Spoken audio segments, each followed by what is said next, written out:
Olá galera, mais uma aula de história. Nesta aula a gente vai estudar sobre um tema que é desigualdade social.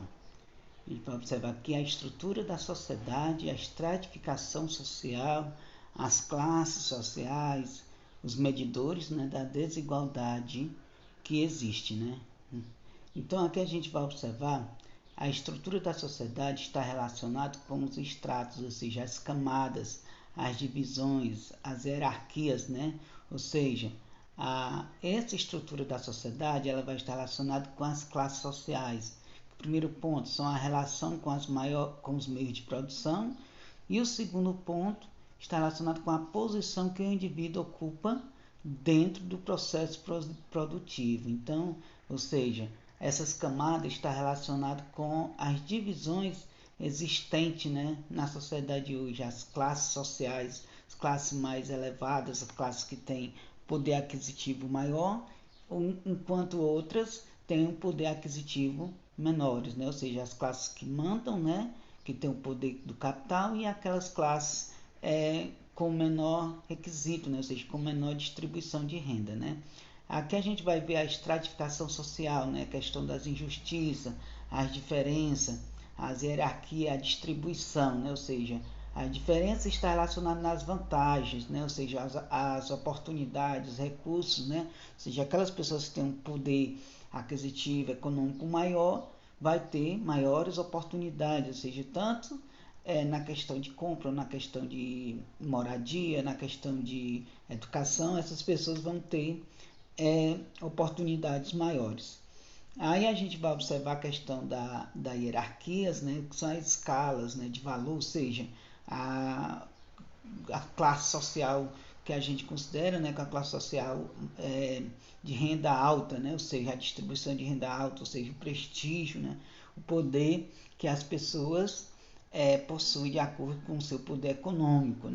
E os tipos de estratificação vai estar relacionado com a economia, que é os bens, recursos e riquezas, a política, o poder de decisão, e o profissional, que é o status, contratos e cargos, E aí a gente vai observar a questão também dos medidores de desigualdade, que é o conhecimento, que é o coeficiente de Gini, ou seja, o IDH, Índice de Desenvolvimento Humano, ou seja, um país quanto mais avançado, ou seja, uma sociedade quanto maior ela vai estar com poder econômico, nós vamos ter um índice de desenvolvimento humano melhor. Aqui a gente vai observar a questão do Rousseau, um filósofo, que ele fala sobre essa questão da desigualdade, que essa desigualdade ela vem desde a desigualdade social, ela não é um sistema de hoje, é um sistema que vem desde a primitiva, da idade primitiva. Então, você inicia o discurso fazendo uma distinção das duas desigualdades existentes, a desigualdade natural ou física, a desigualdade moral ou política. A desigualdade natural está relacionada com o sexo, a idade, a força, que não é o objetivo do estudo de Rousseau, pois, como o próprio nome já afirma, esta desigualdade tem uma origem natural e não foi ela que submeteu a um homem a outro, A origem da desigualdade moral e política é o que interessa para Rousseau. Então aqui a gente observa que ele fala da questão da desigualdade natural que está relacionado com o sexo, a idade, ou seja, a força, Hoje nós vivemos numa sociedade que as pessoas, quando elas estão numa certa idade, elas muitas vezes são deixadas de lado, como a questão das mulheres também muitas vezes são deixadas de lado devido a ser considerado sexo frágil, Aqui nesse outro ponto a gente vai observar que o Rousseau ele vai falar sobre outra questão, Qual é essa outra questão que o Rousseau vai falar?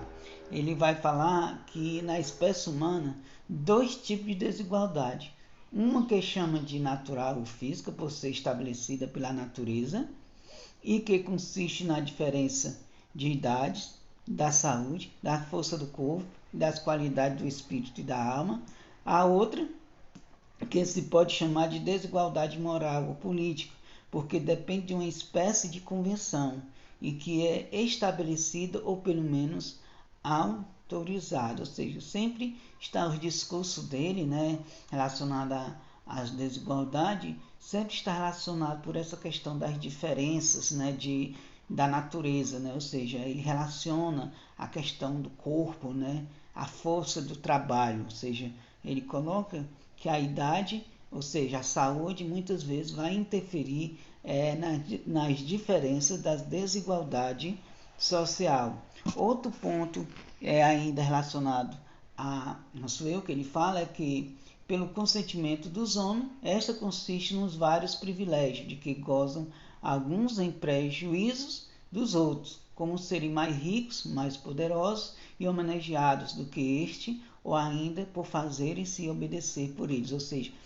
é a sociedade que a gente vive hoje, né? Ou seja, é um sistema que a gente observa que os privilegiados sempre vão sair na frente, sempre vão ser homenageados. Os poderosos sempre vão ser econômicos, sempre vão estar sendo homenageados, ou seja, como se aquelas pessoas, né, que têm menos poder não fosse tão importante, né, contra o outro, né? Então aqui a gente observa também que o homem no estado na natureza, né? É a hipótese de um homem originalmente íntegro, ou seja, biologicamente sadio e moralmente reto, portanto, justo, não mau e opressor, né? Ou seja, para o seu, originalmente, o ser humano era um bom selvagem, mas o conjunto de circunstâncias aperfeiçoaram a razão humana, deteriorando a espécie, tornando o homem mau ao fazê-lo sociável. Então ele coloca, né, que muitas vezes o pensamento dele é que o ser humano ele é bom, mas muitas vezes as atitudes dele é que se torna como um homem mau, né? Então, gente, aqui foi mais uma aula. Até a próxima.